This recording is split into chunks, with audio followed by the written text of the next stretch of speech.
우리 인생의 삶에 있어서 쉼이 있습니까? 라고 할 때 쉼이 뭘까요? 만족, 행복, 즐거움, 휴식 이게 있느냐?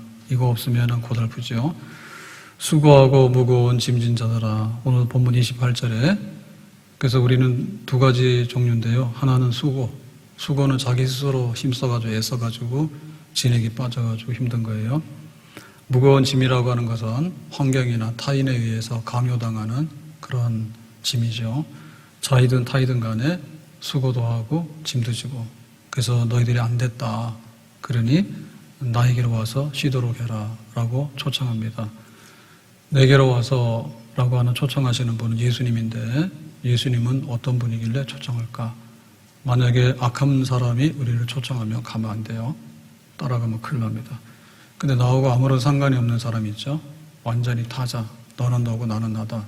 이런 사람들 초청 받아봐야 그냥 냉합니다. 우리에게 좋은 거 줄 리가 없어요. 그래서 우리에게 뭔가를 줄 수 있는 분은 이렇게 말하죠. 29절에 나는 마음이 온유하고 겸손하니, 그래서 너희들에게 쉼을 줄 만하다. 온유하고 겸손하죠. 그러니까 쉼을 줄 만한데, 만족하고 행복하고 즐겁고 휴식을 줄 만한데, 그러면 이것은 뭐냐면 예수님이 섬기는 종이다. 어디까지 섬기느냐? 십자가에서 우리를 대신해서 죽기까지 하신 분. 그러한 예수님이야말로 온유 겸손이라. 그래서 초청하는 자들에게 능히 쉼을 줄 수 있다. 그러면 어떻게 예수님의 쉼에 참여할 수 있을까라고 하는 것은요, 나의 멍에를 메고 내게 배우라. 이런 관계가 돼야지 예수님의 초청을 우리가 응하는 것이고, 그 초청의 결과로 쉼을 얻게 되는 거죠. 그럼 여기 멍에를 메고 오라고 하는 것은 관계인데, 스승과 제자의 관계, 일을 하는 짐승에게 멍에를 매게 해야지 일이 되거든요. 그래서 예수님의 쉼에 참여하려고 그러면은 멍에를 같이 매야 돼요. 멍에라고 하는 것은 함께 매는 게 특징입니다. 함께 매는 게. 그래서 함께 매려고 그러면은 생각이 같고, 방향이 같고, 마음이 같고, 행동이 같아야지 함께 멍에를 매는 거예요. 그러니까 예수님께서 제자들하고 3년 반 동안에 함께 공동생활을 하시면서 이론적으로만 가르치는 게 아니라 실제적인 생활로서 가르쳤어요. 이런 게 용서다, 이런 게 사랑이다, 이런 게 섬기는 거다, 이런 게 기도다, 이런 걸 다 가르쳤거든요. 그래서 그런 예수님의 멍에를 메고 예수님하고 똑같이 한 걸음 한 걸음 살아나가게 되면 너희들은 쉼을 얻게 될 것이다. 그 예수님이 쉼을 주시는 그 멍에라고 하는 것은요, 굉장히 지게 무거운 멍에가 아니고 가볍고 쉽다. 30절에 내 멍에는 쉽고 내 짐은 가볍기 때문에 너희들은 나와 함께하며 쉼을 얻는다 이랬습니다. 그래서 예수님의 멍에가 쉽다는 것은 뭘까? 첫 번째, 십자가의 은혜 아래에 있다. 이 은혜라고 하는 것은 거저주는 선물이에요. 거저주는 선물의 반대가 되는 것은 뭐냐면 네 능력껏 해봐라. 그 다음에 이러한 조건을 갖추도록 해라. 이게 사람 잡는 거거든요. 능력이 안 되는 사람에게 능력을 요구하거나 혹은 선택이 안 되는 사람에게 선택받도록 애를 쓰라라고 하면 굉장히 애를 써야 되고요. 그 다음에 무거운 짐을 지게 되는 거예요. 품꾼에 비유해서 말했죠. 포도원의 주인이 이제 일꾼을 부르는데 원래 오전 9시면 불러요. 그래서 오후 6시에 일당 한 데나리온을 줬습니다. 근데 오후 5시에도 불렀거든요. 그래서 한 데나리온을 똑같이 줬어. 그랬더니 오전 9시에 와서 하루 종일 일한 사람이 불만이죠. 너무하다고. 그랬더니 너무한 게 아니고 나는 하루 품삯을 다 줬다. 다만 오후 5시에 와서 일하는 사람에게 한 데나리온을 준 것은 내 마음이다. 내가 풍성하게 주고 싶어서 그 사람 굶어 죽지 않냐. 그래서 내가 풍성하게 주고 싶어서 준 거다. 그게 바로 은혜이죠. 은혜. 값없이 주는 십자가의 은혜. 그래서 우리에게 뭔가를 요구하는 게 아니라 그저 참여해서 누리도록 해라 라고 하는 이 십자가 아래에 있는 은혜. 이 은혜에 우리가 들어가게 되면 항상 쉼을 얻게 되는 줄로 믿습니다.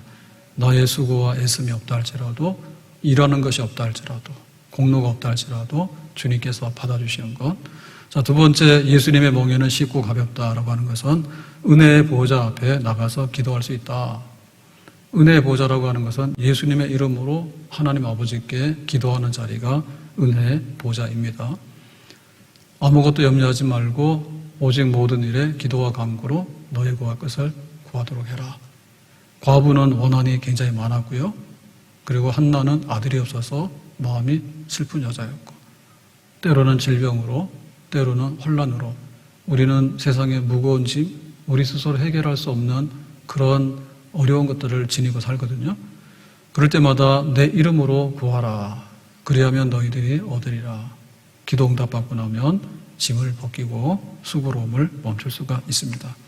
세 번째, 내 멍에는 쉽고 가볍다라고 하는 것은 신령과 진정으로 하나님 아버지께 예배드림으로 천상의 복락을 누리기 때문에 우리가 쉬운 짐을 지게 되는 것입니다. 우리에게 어떤 목적성이 있는데 그 목적이 부당한 것을 우리에게 부과해서 하라고 그러면 재미없어요. 그래서 우리는 웬만하면 조폭이나 깡패 안 하려는 거예요. 야, 내가 돈 줄게, 가서 깡패짓 해라. 이거는 목적이 안 맞는 거거든요. 그래서 우리가 국가를 위해서 희생한다고 하는 것은 내 재산과 목숨을 바치지만 그 목적이 고상하기 때문에 또 할 만한 거예요. 근데 목적 중에서 최고의 목적, 지고의 선이라고 하는 것은요, 하나님께 영광 돌리고 하나님으로 즐거워하는 거예요. 그래서 우리가 주일 초청을 받아서 예배의 자리에 앉는다라고 하는 것은요, 이미 최고의 인생의 목적에 도달하는 그런 은혜의 자리가 예배의 자리인 줄로 믿습니다. 우리가 하루를 일하면 일당을 받잖아요. 한 달을 일하면 월급을 받아요. 그런데 그거는 노동의 대가예요. 이것이 최고의 목적은 아닌 거예요. 그래서 하나님께 영광을 돌리고 천상의 복락을 예배를 통해서 경험하게 되는 것, 신령과 진정으로 예배드릴 수 있는 것, 이거는 세상에 사사로운 잡다한 모든 무거운 짐들을 단번에 떨어버릴 수 있는 하나의 쉼이 되는 것이죠. 예배드리는 것이 피곤하다라고 하는 사람은 진짜 신자라고 보기 어렵습니다. 예배드리고 나니까 피곤이 풀린다. 그게 맞는 것이고, 오늘 주일 바쁜데 교회 갔다 오니까 더 바쁘다라고 하는 것이 아니라 오늘 교회 갔다 오니까 굉장히 편하고 모든 것이 가벼워졌다라고 하는 것이 정상적인 생활이죠. 왜냐하면 천상의 복락, 만복의 근원 되신 하나님을 예배하고 인생의 주인 되시는 하나님을 찬양하고, 그리고 우리 앞날의 모든 것을 하나님께 의탁하며 예배드리는, 정말 무엇을 먹고 무엇을 마시고 무엇을 입을 것인가, 이런 이방인들의 삶이 아니라 하나님께 뜻을 두고 사는 백성이 된다는 것은 인생의 만족과 행복의 지름길이다. 그렇게 보겠습니다. 자, 그래서 오늘 네 번째로 내 멍에는 쉽고 내 짐은 가볍다라고 하는 것은 예수님의 십자가의 보혈로 죄의 사함이 있다라고 하는 거죠. 우리는 지금 살아가면서 과거에도 지은 죄가 있고 오늘도 짓는 죄가 있고, 그리고 앞으로도 우리가 실족하거나 또 우리 죄성이 발동해가지고 사고를 칠 가능성이 많아요. 근데 우리가 이 순례자의 길을 걸어간다고 하는 것은요, 끝없이 가야 되는 긴 마라톤과 같은 인생의 순례자 길이거든요. 그래서 우리가 죄의 짐을 지게 되면 거기서 장애물을 만나게 되고, 장애물을 넘지 못하면 항상 주저앉아서 좌절하게 되고, 때로는 퇴행성, 후진할 수밖에 없어요. 우리 믿음의 선조들 어떻게 살았느냐? 히브리서 12장 1절에 이렇게 말합니다. 이러므로 우리에게 구름같이 둘러싼 허다한 증인들이 있으니, 믿음의 선조들, 순례자들이 있는데 무거운 짐과 얽매기 쉬운 죄를 벗어버리고 인내로서 우리 앞에 당한 경주를 경주하며, 그랬죠? 그러니까는 우리가 지고 있는 짐이, 죄로 인해서 지고 있는 짐이 굉장히 많다고. 양심으로 가책이 되거나 혹은 세상의 법을 어겨가지고 책벌을 받는 거예요. 그래서 간단한 것은 교통 위반했다, 교통법 위반했다, 그건 벌금 물면 되죠. 근데 좀 중요한 것은 잡혀가요. 잡혀가서 집행유예를 받을 수도 있지만 실형을 사는 수도 있어. 그래서 가보면 감옥에 들어가는 사람 굉장히 많아요. 근데 사실 우리하고 큰 차이 별로 없거든요. 욱해가지고 우발적으로 범죄를 저지르거나 혹은 안 잡혔을 뿐이지. 그렇기 때문에 우리는 이 죄의 짐이라고 하는 것이 해결이 안 되면요, 정말로 무거워요. 그래서 베드로가 이제 갈릴리로 가서 고기를 잡는데 예수님께서 부활하신 다음에 나타났죠. 베드로야 밥 먹으라. 밥 먹고 나서 뭐라 했습니까? 너 나 사랑하니? 베드로 찔렸지. 왜냐하면 나는 예수님 몰라요? 3번이나 부인하고 등 돌리고 배신해버렸잖아. 근데 예수님께서 꼬치꼬치 묻는 거예요. 니 나 사랑하느냐?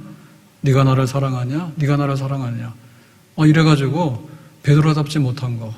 베드로 반석이거든요. 반석이 아니라 완전히 배신자가 됐잖아. 그래서 예수님께서 베드로를 고치는 거죠. 그래서 베드로야 내 양을 먹이도록 해라. 내 양을 치도록 해라. 해가지고 그 베드로가 앞으로 살아가는데 베드로가 해결해야 될 큰 문제는 먹고 사는 문제가 아니에요.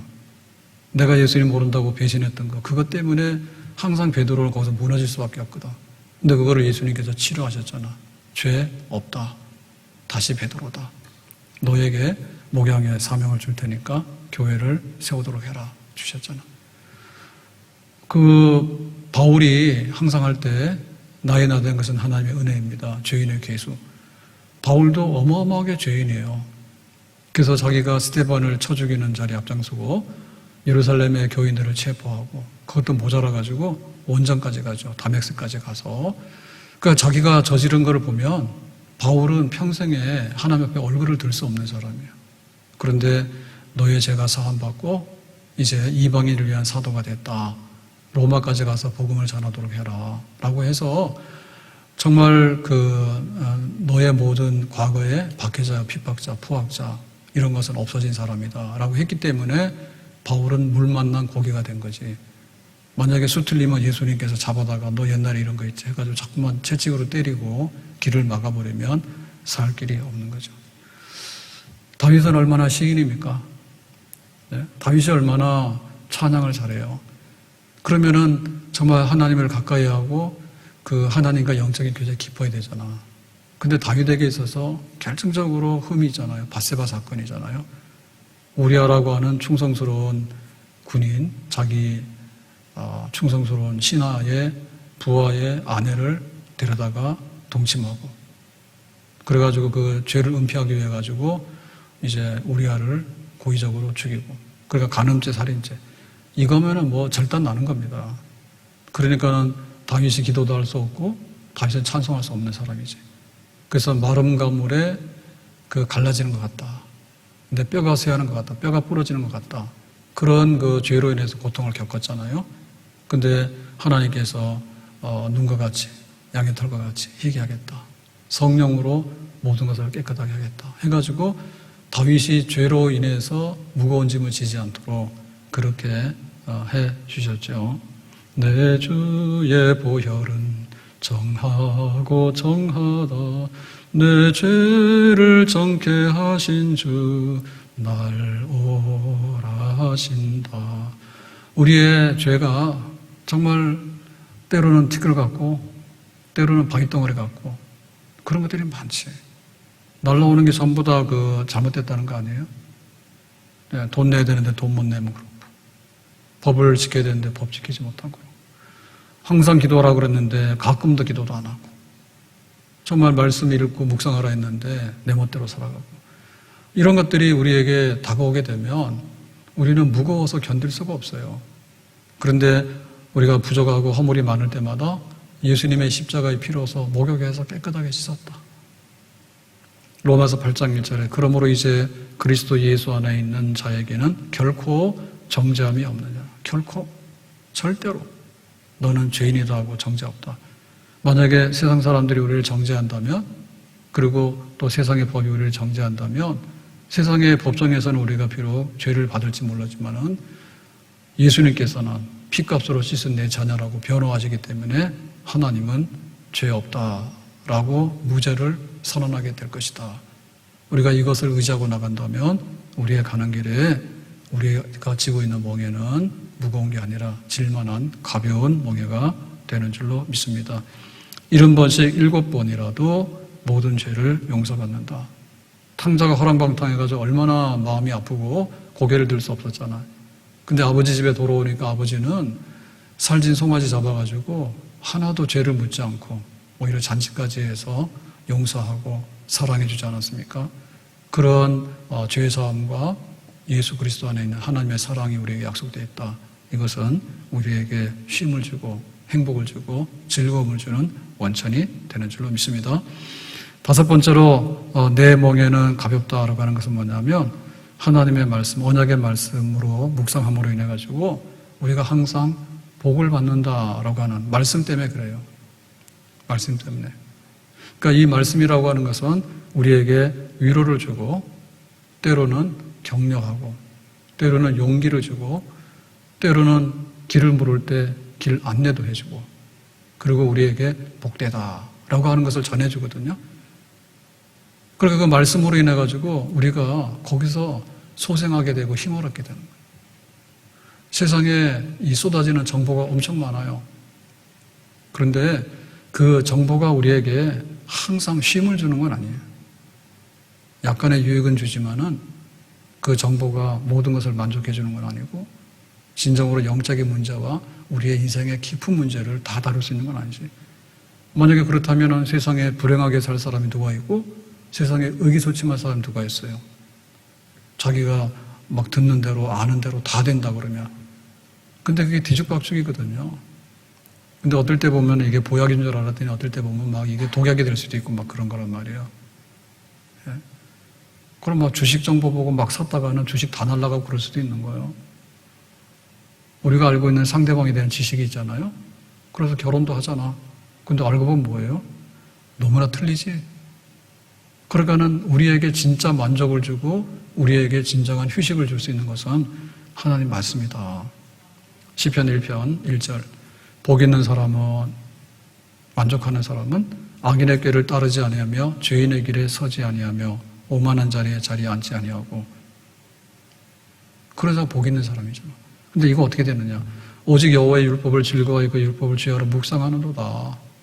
항상 하나님 말씀을 읽고 듣고 묵상하는데 묵상이라고 하는 것은요 이렇게 소리 내놓고 그 말씀이 우리의 생활의 양식이 되는 그냥 지나가는 말씀이 아니라 우리 마음속에 머무르면서 이거는 죄인의 길에 쓰는 거구나, 이건 오만한 거구나. 그래서 그런 걸 안 하도록 하는 효력을 나타내는 게 묵상이죠. 결과는 뭐냐? 3절 그는 시냇가에 심은 나무가 철을 따라 열매를 맺으며 그 잎사귀가 마르지 아니함 같으니 그가 하는 모든 일이 다 형통하리로다. 물가에 심은 나무가 된다 했잖아. 뭐하는 사람에게? 말씀을 묵상하는 사람들. 그리고 우리가 복잡하고 위태로운 세상에 살면서 온갖 정보가 다 있는데 그까지 다 되는 게 아니에요. 그래서 사람들이 재미있게 살기 위해서 오락을 하잖아. 연애, 즐겁게 하는 거잖아. 근데 그 중에 하나가 이제 스포츠거든요. 근데 스포츠도 아마추어 하면 재미없다 해가지고 프로를 했단 말이에요. 근데 프로 스포츠를 하다 보면 그 자기가 응원하는 팀이 있잖아요. 그 응원하는 팀이 우승하는 거는 팀이 10개면 10년에 한 번인데 10년에 한 번이 잘 안 와. 그래서 9년 동안 불행한 거예요. 막걸리 가지고 지금 열심히 싸우죠. 예찬 막걸리인지 영탁 막걸리인지 막 싸우고 있잖아. 명예를 얻고 났더니 그 싸움판이 벌어진 거예요. 그래가지고 정말 우리에게 만족과 행복을 주는 게 뭐냐라고 할 때 그런 막 이렇게 사람들에게 즐겁게 하기 위해서 막 하는데 돌아가서 보면요 피 튀기는 겁니다. 요즘 아이들은 연예인 좋아하잖아. 아이돌 좋아하잖아. 아이돌 데뷔하려고 그러면은 확률이 얼마요? 거의 없어요. 운동하는 거 좋아하잖아. 그래가지고는 이제 운동을 하는데 이제 전문 운동만 하는 선수가 되잖아. 거기서부터 가가지고 프로팀에 지명받아서 1군에 가가지고 주전으로 올라선다는 얘기는요 정말로 어려운 일입니다. 할 줄 아는 공부밖에 없다고. 그러니까 우리가 많은 정보가 있고 우리에게 만족을 주려고 하는 것들이 굉장히 많지만 결국에 돌아가서 만족 주는 거는 하나님 말씀밖에 없는 거예요. 말씀밖에 없는 거예요. 그래서 막 부탄 같은 나라가 행복지수가 1등이잖아요. 전 세계에서. 왜 그러냐? 자기 나름대로 전통하고 자기들의 그 신앙이 있는 거야. 그대로 있으면은 그 안에서 만족도 행복도 굉장히 높은 거예요. 하나님께서 이 세상에 쉼을 주기 원할 때 말씀을 선포해가지고 그 말씀 안에서 위로받고 격려받고 이게 복이구나. 이런 거를 깨닫게 되는 백성이 쉼을 얻는다고 그런 말씀하시는 거예요. 진짜 좋은 소식이 뭐예요? 말씀이죠. 시편 23편 여호와는 나의 목자시니 내게 부족함이 없으리로다. 목자의 노래. 그가 나를 푸른 초장으로 쉴 만한 물가로 인도하시는도다. 이 말씀을 생각하면 싸울 마음이 있어 없어? 없지. 예? 주님께서 우리의 목자가 되신다고 정치 순하게 하겠죠? 그런 개념이 없는 거예요. 정권을 잡으려고 하면 우리 아내도 그렇고 이번에 아프간 보세요. 탈레반 다시 정권을 막 쥐어가지고 그렇게 막 정치적인 격변이 일어나는데 여호와는 나의 목자 이런 개념이 없거든요. 정말 피 흘리고 막 이런단 말이에요. 그래서 하나님의 말씀으로 돌아가는 것만이 우리의 삶에 안식을 가져다 줄 수 있다. 신명기 28장에 들어오며 나가며 복을 받고 안전하서나 복을 받고 성읍에서나 들에서도 복을 받고 그 축복의 말씀이 있어요. 어떻게 하면 되느냐? 그냥 여호와의 말씀을 준행하고 즐거워하면 된대. 그 모든 사람들이 여기에 안식할 수 있는 거예요. 근데 너는 1%가 돼야 돼. 1%가 되면은 다 되는 줄 알죠? 사실은 경쟁이 더 심합니다. 전문가 위에 전문가 있고, 옥상 위에 옥상이 있고, 옥상 위에 하늘이 있고, 하늘 위에 하늘이 있고, 그런 거예요. 그래서 대통령 병하다 다 죽는 거예요. 국회의원도 죽는 거예요. 진짜 이 정치가 우리의 생활이 된다 그러면, 지방자치, 풀뿌리 민주주의가 이루어진다 그러면 정치꾼들이 없어져야 되거든. 지구로 하는 사람이 나오니까 다 해먹는 거야. 그냥 상식적으로 살아가는 사람이 나가서 이렇게 해가지고 이렇게 이끌어가면은 잘 되죠. 네? 근데 그렇지 않거든요. 복을 받는데 어떻게 복을 받느냐? 막 1%가 돼야 되고. 말이 그게 창업이지. 창업해가지고 카카오 뭐 이런 것처럼 다 됩니까, 그게? 배민이 그냥 나오는 거예요. 쉽지 않아. 그래서 하나님 말씀하신 거래요. 너희들이 하나님의 언약의 말씀대로 살기만 하면 세상 편하고 잘 살게 돼. 그 말씀으로 우리가 다 쉼을 얻게 되고 만족을 얻는데 거기로 가야 되는 거죠.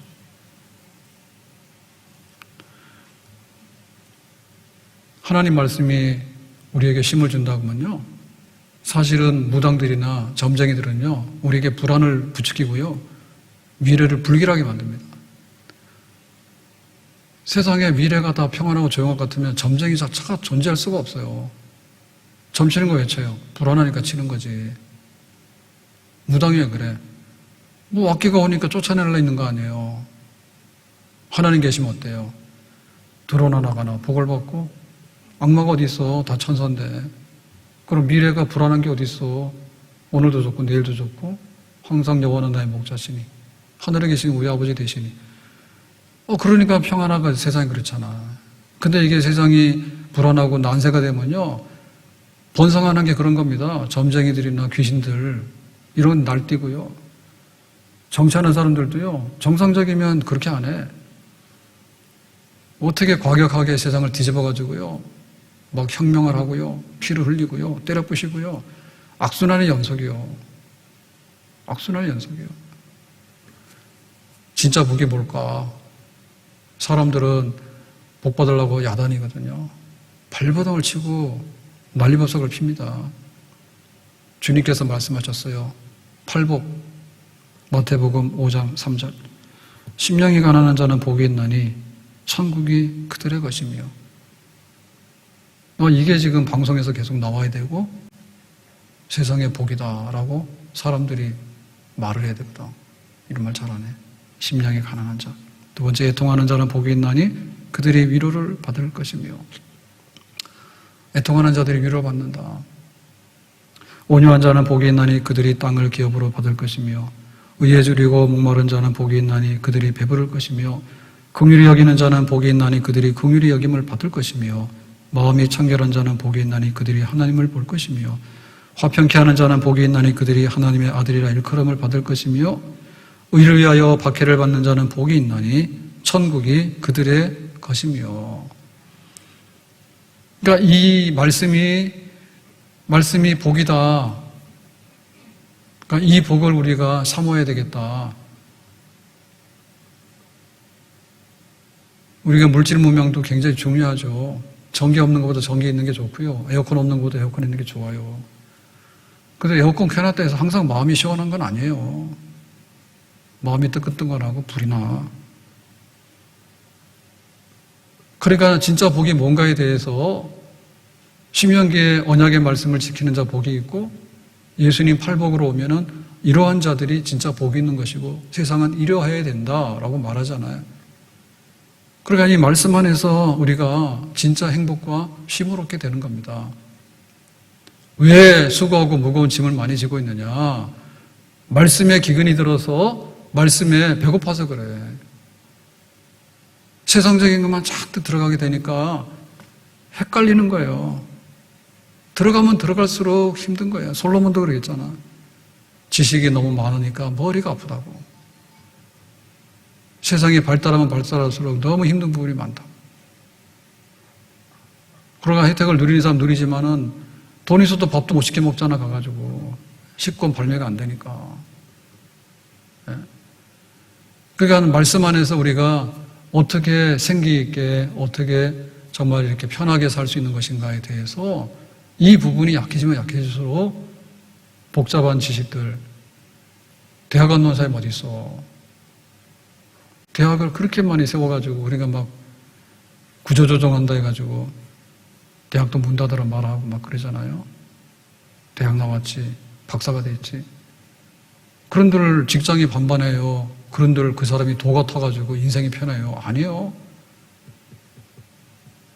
전문가가 되고 전문 직종에 가면 갈수록요, 그 무거운 짐도 너무 많아. 그게 해결이 되면 대박이 나고 많은 사람에게 기여를 하게 되지만 만약에 그렇지 않을 때는 2등만 해도 참 살아남기 어렵습니다.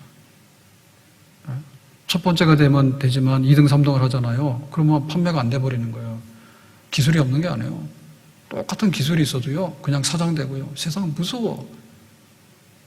그래서 하나님의 말씀으로 들어가서 디모데후서 3장 16절에 성경은 하나님의 감동으로 된 것으로 교훈과 책망과 바르게 함과 의로 교육하게 유익하니 말씀만이 우리의 삶에 휴식을 주고 말씀만이 우리의 영혼에 진정한 휴식을 주고 안식을 주는 생명의 근원이 되는 생명의 양식이고 생명의 생수가 되는 줄로 믿습니다. 자, 6번째로 멍에가 왜 쉽고 가볍냐, 예수님의 멍에는. 그럴 때 장래의 영원한 소망을 우리에게 보여준다. 예수님께서 제자들에게 이제 십자가에 죽기 전에 말씀하신 말씀이 있어요. 요한복음 14장 1절에 너희는 마음에 근심하지 말라. 하나님 믿으니 또 나를 믿어라. 예수님 떠난다니까 제자들이 슬펐잖아. 2절에 내 아버지 집에 거할 곳이 많도다.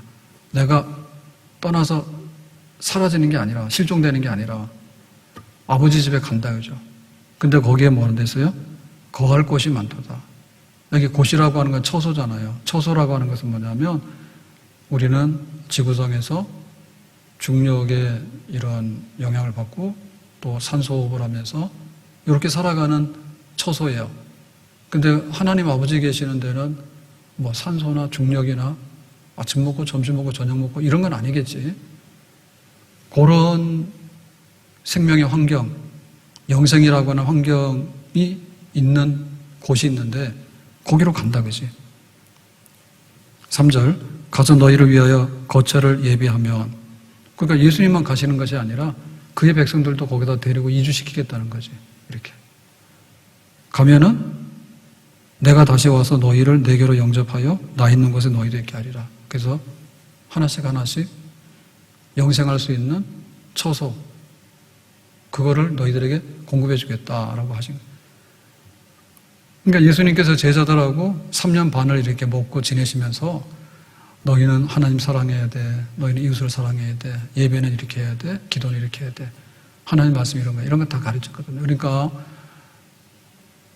우리가 신앙생활 하면서 살아가는 거는 99.9% 이 땅에서 무엇을 먹고 어떻게 살 것인가에 대한 것이 맞아요.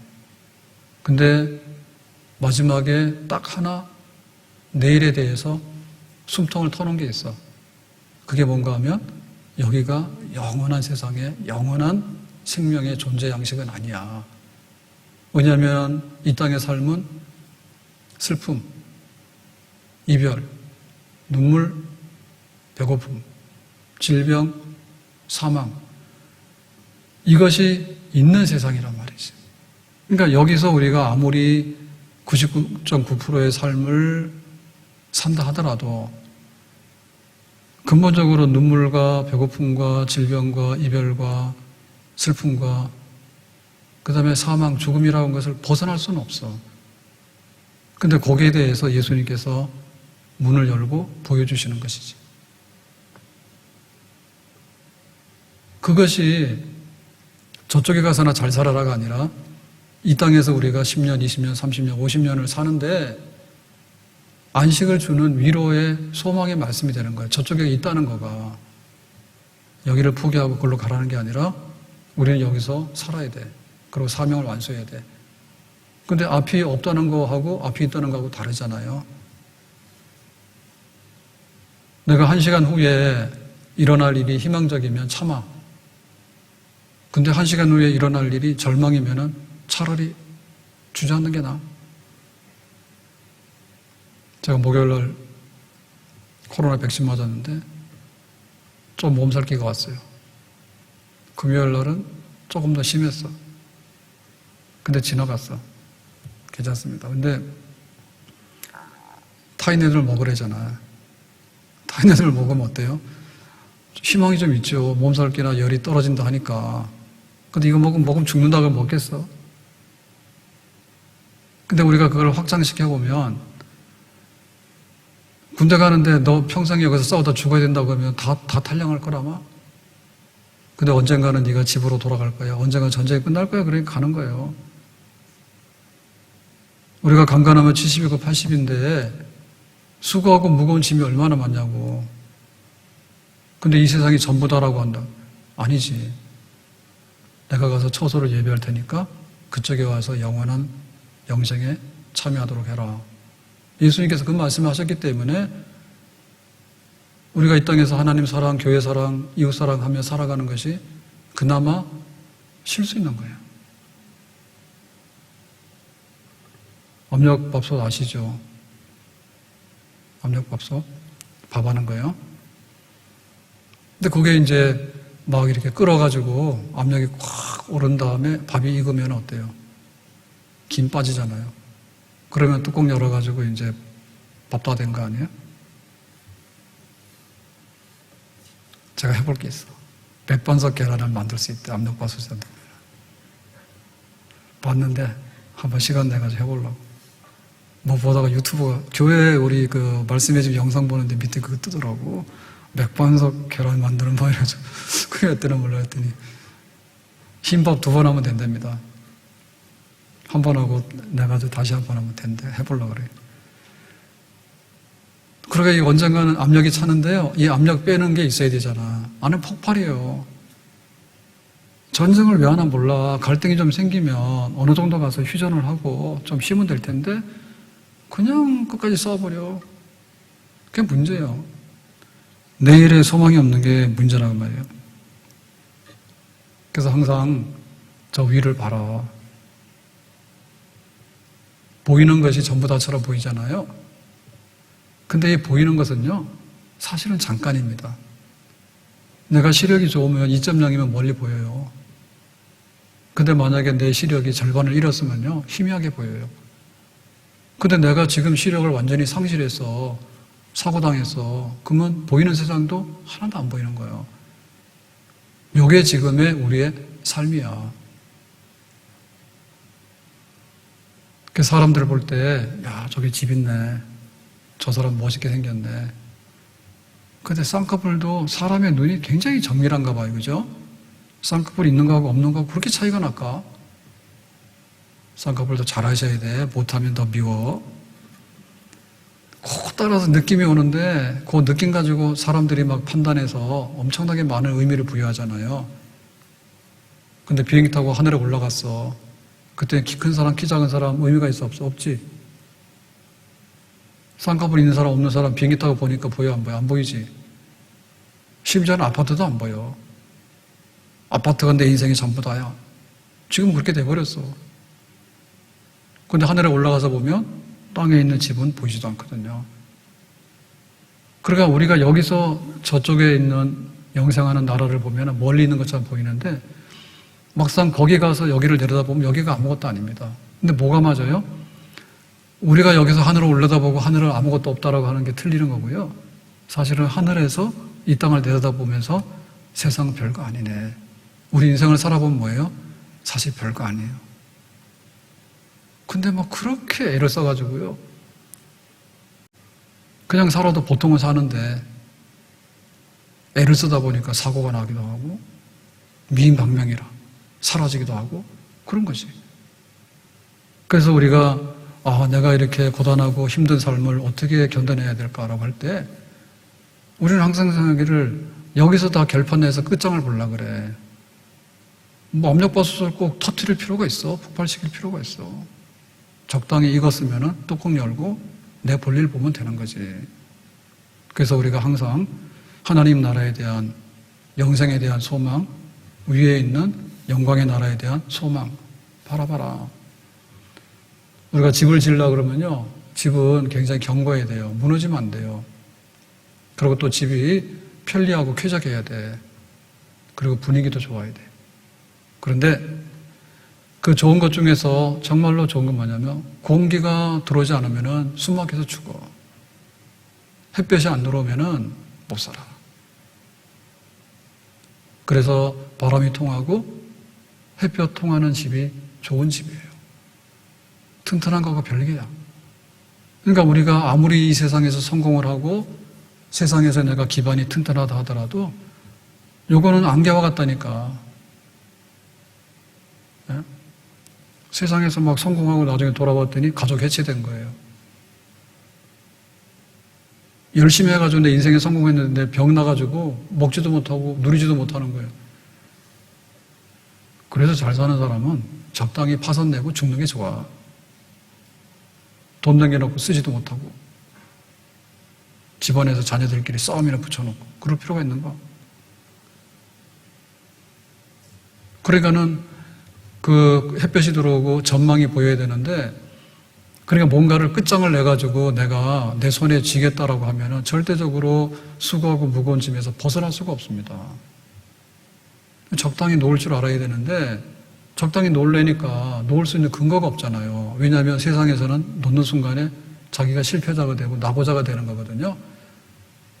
근데 우리가 아니 나는 여기를 떠나서 저쪽으로 간다라고 생각하면 전혀 실패자는 나고자가 아니지. 다 놓더라도 오히려 나의 것을 저쪽 나라로 옮겨놓는 게 되는 거죠. 그게 바로 예수님 안에 있는 하늘의 소망이에요. 그래서 우리는 열심히 신앙생활할 때 99.9% 하나님 사랑, 교회 사랑, 이웃 사랑하면서 여기서 살아야 돼. 근데 그거를 잘 살기 위해서 창문 열어놓고 살아야 된다니까. 해도 들어오고 바람도 들어오게. 그것이 복 있는 삶입니다. 우리 믿는 사람들이 복 있게 살아가는 것은요, 몸이 다시 사는 것과 영원히 사는 것을 믿습니다라고 하는 이 신앙 고백이 있기 때문에 그래. 근데 이 신앙 고백을 딱 막아버리면요, 우리도 답답해서 살 수가 없어요. 빌립보서 1장 21절. 내게 사는 것이 그리스도니 죽는 것도 유익함이라. 바울이 그래. 차라리 죽는 게 낫겠다. 23절에 내가 그 둘 사이에 끼었으니 살고 죽는 것, 세상과 천국 사이에 끼었는데 차라리는 심각하게 고민하고 선택한 거에 대해서 결과를 말하는데 세상을 떠나서 그리스도와 함께 있는 것이 훨씬 더 좋은 일이라 그렇게 하고 싶으나 솔직히 말해서 세상보다는 천국이 낫고요. 보이는 세상보다는 안 보이는 복락이 있는 세상이 나아요. 그런데 할 일이 있으니까 좀 하라 하니까 알겠습니다 라고 순종하는 것이죠. 그러니까 바울에게 있어서도 얼마나 교회 세우고 선교하고 죽인다 살린다 하고 병나고 가난하고 박해받고 그런 게 많아. 그러니까 차라리 내가 거기 가는 게 낫겠다 했지. 갈 수는 없지만. 그래서 바울이 이런 소망이 있었기 때문에 바울은 수고하고 무거운 짐을 졌지만 주저앉지 않고 힘을 내서 살아갈 수가 있었던 것입니다.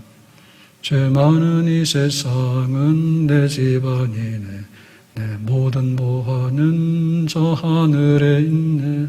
저 천국 문을 열고 나를 부르네. 나는 이 세상에 정들 수 없도다. 힘들고 지칠 때마다 하나님을 바라보고 내 집, 진짜 내 집, 그거 한번 바라보세요. 이게 잠깐이에요. 이게 잠깐이에요. 안개가 걷히는데 순식간에 사라지거든요.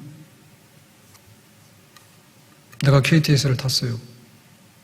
대전에서 내려야 돼.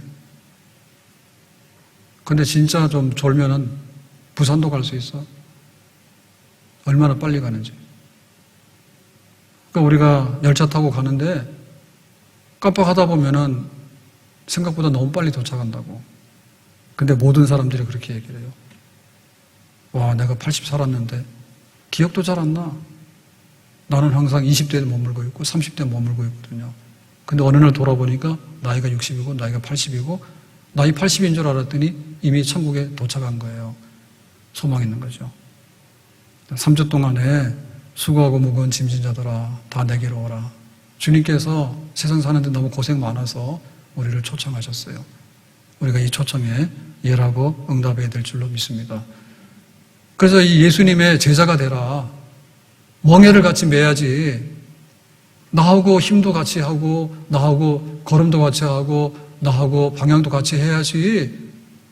내가 먼 맹에는 먼 예수님의 멍에는 그렇게 무거운 게 아니라고. 날 따라오러 같이 가자고. 십자가의 은혜 초대를 받았는데 은혜는 거저주는 선물인데 됐어.